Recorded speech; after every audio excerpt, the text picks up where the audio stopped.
আসসালামু আলাইকুম। আজ আমাদের পুরো জাতি গভীর শোক ও বেদনায় নিস্তব্ধ। দেশের গণতান্ত্রিক রাজনীতির শীর্ষ নেত্রী, সাবেক প্রধানমন্ত্রী ও বিএনপি চেয়ারপারসন বেগম খালেদা জিয়া আর আমাদের মাঝে নেই। ইন্না লিল্লাহি ওয়া ইন্না ইলাইহি রাজিউন।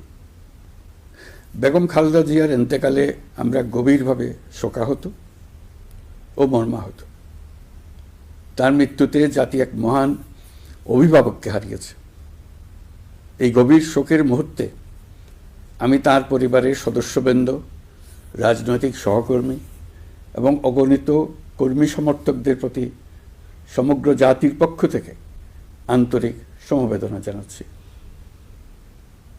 মহান আল্লাহর কাছে আমার প্রার্থনা, তিনি যেন আমাদের সবাইকে এই গভীর শোক কাটিয়ে ওঠার শক্তি দান করেন। বেগম খালেদা জিয়া ছিলেন বাংলাদেশের রাজনীতিতে এক পরম মহিমান্বিত ব্যক্তিত্ব। গণতন্ত্র, বহুদলীয় রাজনৈতিক সংস্কৃতি এবং জনগণের অধিকার প্রতিষ্ঠার সংগ্রামে তার অসামান্য ভূমিকা ইতিহাসে অম্লান হয়ে থাকবে।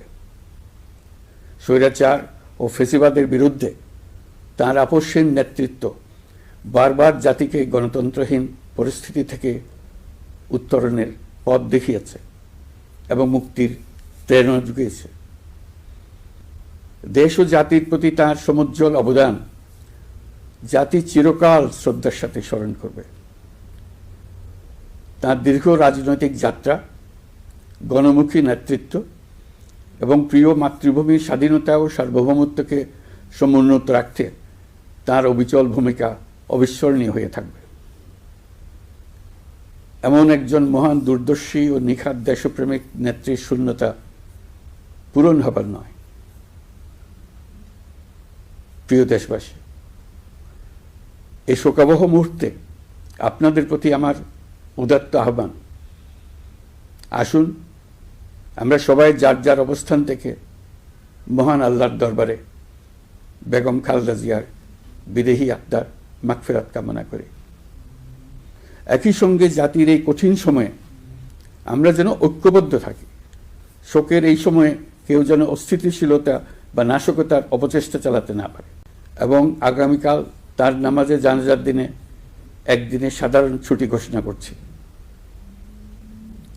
নামাজে জানাজা সহ সব ধরনের শোক পালনে শৃঙ্খলা বজায় রাখার জন্য আমি সবার প্রতি বিনীত আহ্বান জানাচ্ছি। প্রিয় দেশবাসী, আমি জানি আপনারা সবাই এই সময়ে অনেক আবেগাপ্লুত। আমি আশা করছি শোকের এই সময়ে আপনারা ধৈর্যের পরিচয় দেবেন এবং তার জানাজা সহ সকল আনুষ্ঠানিকতা পালনে সংশ্লিষ্ট সবাইকে সহযোগিতা করবেন। মহান আল্লাহ তাআলা আমাদের সকলকে ধৈর্য, শক্তি, ঐক্যবদ্ধ থাকার ক্ষমতা দেন। আল্লাহ হাফিজ।